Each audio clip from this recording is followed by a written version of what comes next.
à toutes, bonjour à tous. Nous avons le plaisir de recevoir aujourd'hui Joseph Dalibon. Joseph est un des promoteurs d'un Ripper Café au cœur du 20e arrondissement de Paris. Il va nous expliquer déjà ce qu'est un Ripper Café et ce qui l'a conduit à organiser ces sessions de réparation, donc sur le mode associatif. Bonjour Joseph. Bonjour Cécile, merci pour votre invitation. Alors oui, c'est vrai que, alors tout d'abord, qu'est-ce qu'un Repair Café? C'est vrai que c'est votre première question, c'est intéressant parce que tout n'est pas dans son intitulé.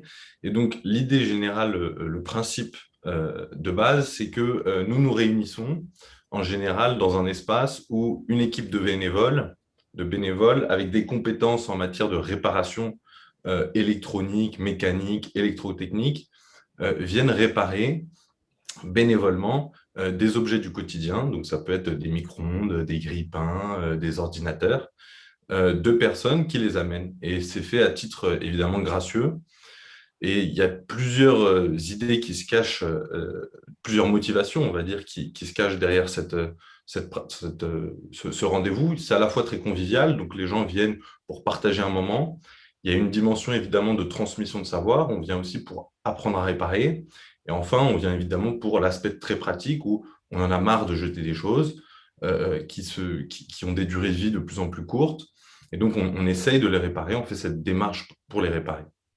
Donc voilà, ça c'est l'idée générale. Ensuite, d'un point de vue très personnel, je me suis engagé dans cette aventure il y a bientôt 2 ans, où je suis arrivé en tant que bénévole réparateur avec quasiment aucune compétence, et j'ai tout appris grâce à des bénévoles qui m'ont formé un petit peu sur le tas. Et ça a été une expérience super enrichissante. Et j'ai rencontré, du coup, dans le Repair Café du 5e, la cofondatrice, Sonia Kiroumi, avec qui aujourd'hui on a fondé le Repair Café du 20e arrondissement, justement parce qu'il n'y avait pas d'antenne dans cet arrondissement et que, comme c'est un événement de quartier qui essaye de faire vivre la vie de quartier, on a voulu monter notre antenne et ça fait à peu près 1 an maintenant. Quand on imagine réparer ces petits objets du quotidien, parce que c'est essentiellement ça, j'imagine qu'on vous amène rarement un frigo, euh, euh,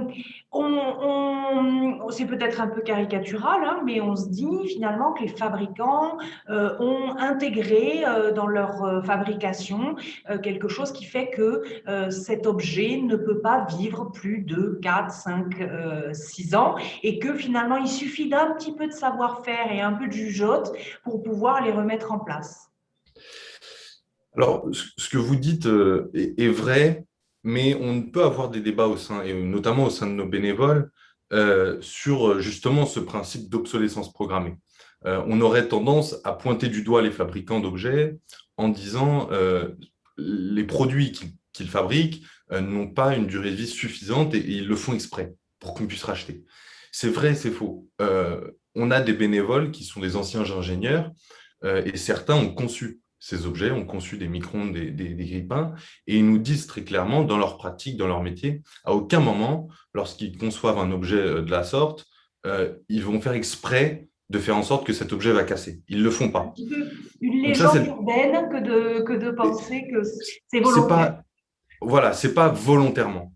Maintenant, il y a un autre phénomène à côté de ça, qui est de dire que les fabricants essayent de faire en sorte que leur produit soit tout le temps le moins cher possible.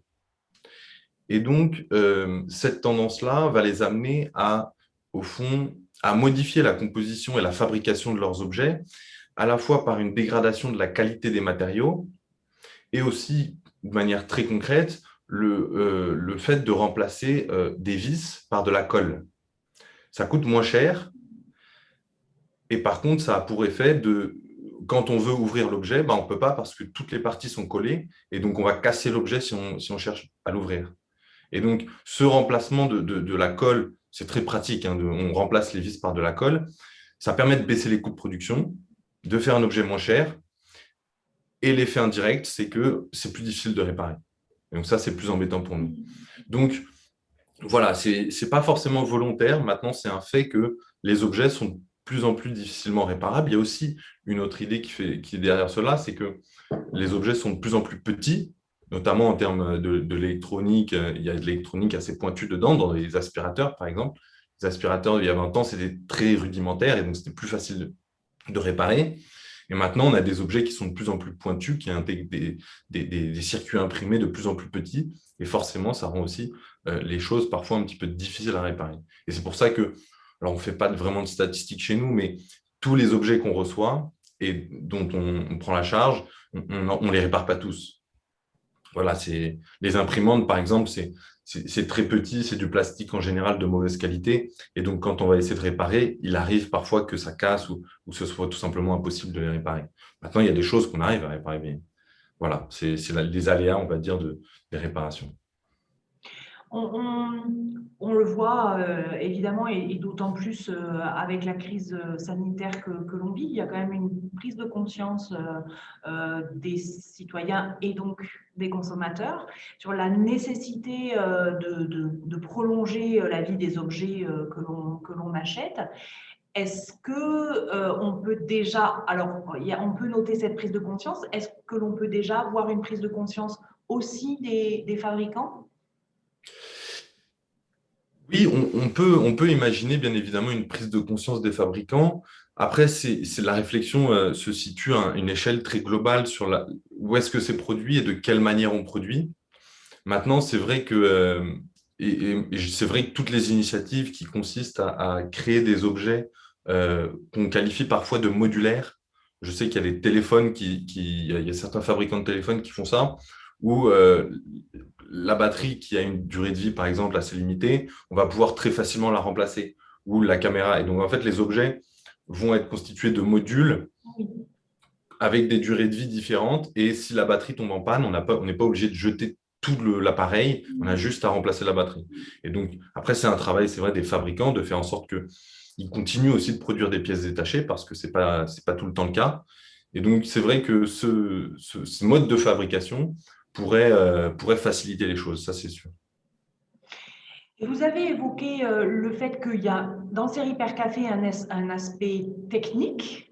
On y vient d'abord parce qu'on a un besoin personnel et immédiat, je dirais, et puis finalement, peut-être qu'on se prend un petit peu au jeu, on a envie d'aller un petit peu plus loin, d'acquérir un savoir-faire, mais vous évoquiez aussi l'aspect convivialité, rencontre, le fait que ces Hypercafés soient des centres d'animation, des lieux d'animation dans un quartier.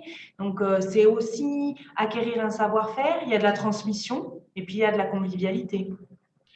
Oui, c'est une dimension tout à fait cruciale. C'est vrai qu'on a beaucoup de personnes qui reviennent parce qu'ils ont aimé le principe. Et on a aussi, alors, bon, c'est délicat, mais c'est vrai qu'on a aussi cette dimension un petit peu sociale où on peut avoir des personnes, je pense surtout à des personnes âgées, qui vont revenir plusieurs fois parce que on sent que ça, au fond, qu'elles sont isolées dans leur vie quotidienne et que ça leur fait leur activité, on va dire, du week-end, de venir à un hypercafé, de rencontrer des gens, de partager aussi ce qu'elles ont à partager. Et donc, voilà, il y a des biscuits. En général, ces personnes amènent des gâteaux qu'elles ont préparés ou qu'ils ont préparés. Et c'est vrai qu'il y a vraiment cette dimension sociale. On essaie de recréer du lien à l'échelle d'un quartier. Paris, on sait que c'est une ville voilà, très dynamique et on peut perdre un petit peu ce lien social. Et c'est vrai on a cette dimension de se retrouver avec un même objectif et avec, je crois, un sens commun et des valeurs qui sont partagées. Alors, pour les Parisiens, on va rappeler que vous êtes installé dans le 20e, vous êtes à C'est ça. la cité de la RSE et de l'impact, qu'on connaît bien ici, bien sûr. C'est le 11-15 rue de la Réunion. Il y a peut-être un site internet sur lequel on peut, si on tape Hypercafé 20e, on peut tomber sur vous? Alors, il y a Repair Café Paris qui a son site internet sur lequel on est référencé. Très bien. Et alors, nous, on a une page Facebook, Repair Café Nation, parce qu'on est dans le quartier de Nation, on est un peu plus haut que Nation, mais voilà, nous, c'est Repair Café Nation. Très bien. Et donc, on a des pages sur les réseaux sociaux, notamment Facebook. Et le mail, c'est rcpn@ounam.fr. ouvaton.org. Donc voilà, on fait sur inscription en général pour éviter qu'il y ait des files d'attente. Certains hypercafés s'organisent autrement, mais on essaie de s'organiser comme ça. C'est parfait. Merci en tout cas, Joseph. Ça nous permet à chacun, je crois, de savoir déjà comment faire un petit geste pour la planète, peut-être pour son portefeuille aussi. Donc, c'est pas négligeable. Merci à vous, Cécile, en tout cas. Au revoir. Au revoir.